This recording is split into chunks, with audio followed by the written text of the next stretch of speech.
Well, good day po sa ating lahat. Muli, nandito tayo para magbigay ng komento.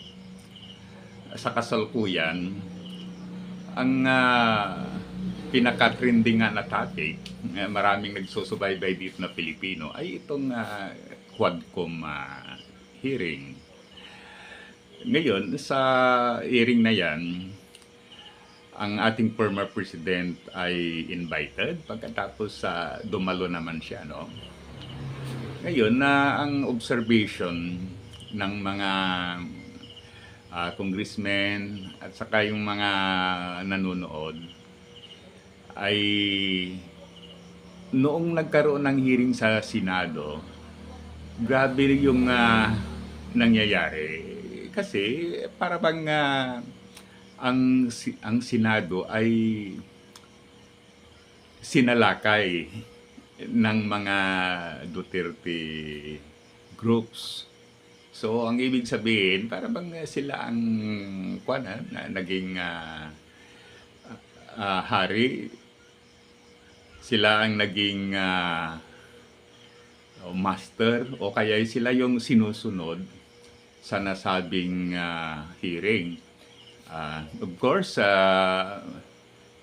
ang naobserbahan ko naman doon ay talagang iisa lang naman talaga ang tumayo para harapin itong mga Duterte. Itong si Senator Risa. Okay, so kaya saludo tayo sa kanya, no? Yung the rest, as if na-spill sila, no? Para bang nandyan si Duterte, so ayan na sila ay na-amaze, so wala silang nagawa. But then sinasabi nga natin, isa lang ang tumayo dyan, ano? Okay. Pagkatapos, grabe yung mga nangyayari. Just like supposed to be, pagka alam pong hearing, ang masusunod yung mga members diyan, ano, yung mga members ng different committee na bumubuo ng quad yung commission na yan. Okay. But ang nangyari, as if ang sinusunod ay yung former President Duterte. So actually, tayo naman talaga, tinitignan lang natin yung kung ano ang nakikita natin na tama. Sa totoo lang, hindi naman talaga tayo masyadong anti-Duterte. Ang kinokontra lang natin yung mga sa palagay natin ay maling nangyari o maling programs na nangyari noong administration ni former President Duterte. Sinasabi ko nga, hindi ko rin binoto yang si PBBM. Ngunit dahil siya na siyang nanalo, siya na ang nakaupong presidente. Bilang Pilipino, talagang suportahan natin kung sino man ang nakaupo.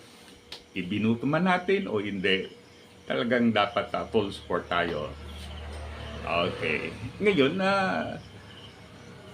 going back, talagang para sa akin, hindi maganda yung nangyari sa hearing dyan sa Senado. Kasi tama nga, ang Senado was being invaded by the Duterte groups. Pagkatapos, isa lang ang tumayo, at saka yung tumayo na harapin ang mga ito ay babae, hindi lalaki. Okay. Ngayon, dyan naman sa lower level, dyan sa House of Representatives, okay, kasi invited din itong si former president. Sinabi nila na dapat hindi na mangyari yung nangyari sa hearing dyan sa Senado. Okay. So, yun na nga, sinasabi ng mga marami na okay naman, hindi masyadong ganon sa nangyari doon sa Senado. Kasi bago yung hearing, sinabi talaga ng mga members ng Quadcom na dapat wag siyang mag-PI. Yung PI is putang ina, gano'n, ano? Is bad words. Okay. Yan. Kasi pag magkaganon daw, siya ay iko-contempt. Ngunit, yun nga, so i-compare mo nga, mas naging gentle, naging peaceful naman itong si former president. Okay, so yun ang observation. But sa akin naman, bagamat okay naman, may exist din yung ginawa ni former president. Kung ako ang mag-judge, ano, mayroon din yung hindi magandang pan, yung mga words na sinasabi niya, yung mga actuation niya, at saka iba pa. Just like noong nagharap itong si former president at saka yung former senator na si Trillanes. So, yan. Kung obserban natin, okay ba yung nangyari? Sa palagay ko, hindi. Okay? Although, kung i-compare mo doon sa kwan, mas okay na rin. Okay, kasi, so, imagine nga yung accusation ng ating former senator na yung that's sabi niya yung nangyari na drug war ay fake drug war. Okay, kaya yon na galit itong si Kwan nga, no, pagkatapos sinabi niya na maraming may sampalin kung bago siya raw kwan, kasi ang sabi ni former senator dapat pipirma siya sa waiver na yung waiver doon sa bank account niya. So in other words, pag magpirma siya doon sa waiver, then i-release ng bangko yung mga records pertaining sa secret bank account na yan, ano? Okay, sabi nga ni Kwan, sige, okay, i-release ko, pero parang sampalin kita in public, parang hindi maganda, hindi lang parang hindi maganda. So maganda naman yung sagot ni Senator Trillanes para sa akin, ano? Kasi sabi niya, okay lang, sampalin mo ako, basta pipirma ka. Okay, sa palagay ko naman na talaga kaya nyo, halimbawa, sinampal ni former President Duterte si Senator Trillanes.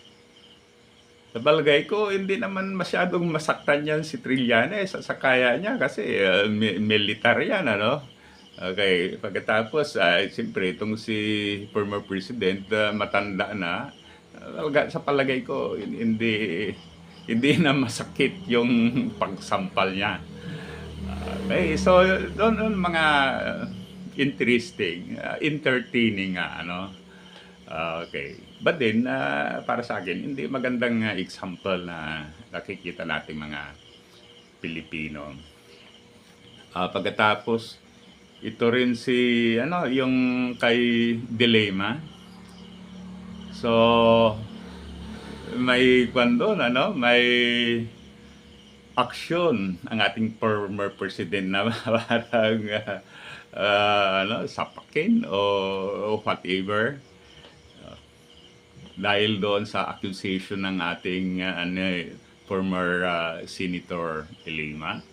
Okay. Pagkatapos yung sa yung noong siya ay tinanong nitong si Ripa Brosas. Okay. Kung titignan mo, bali kwan yun eh. Bali ang siga-siga, itong si former president. Okay? So, sana kung may mga tanong, then he has to answer them properly. Truthfully. Mag-explain siya, no? Okay. Pagkatapos yung, yung kay Kwan din dyan. Okay. But interesting naman, doon kay si Repa Abanti at saka Akop. So, as if, kwan naman, para bang defeated na itong former president.